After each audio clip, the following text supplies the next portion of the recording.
欢迎来到大漠国度的有声 blog。拉拉山国家森林游乐区。拉拉山神木。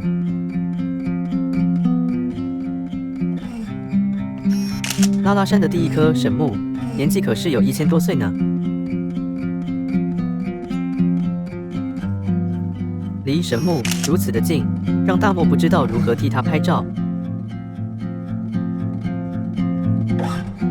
替1号神木拍完照，继续前往2号神木咯。第2位长者，年龄只有600多岁，跟第1棵相比年轻好多。大漠还是没有想到要如何拍摄高耸的神木。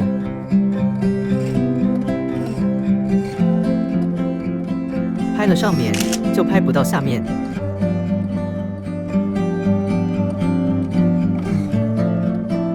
2号神木背后看上去有如一片墙，没有呈现圆柱状。因为这种神木是由多棵红桂融合为一体而形成的。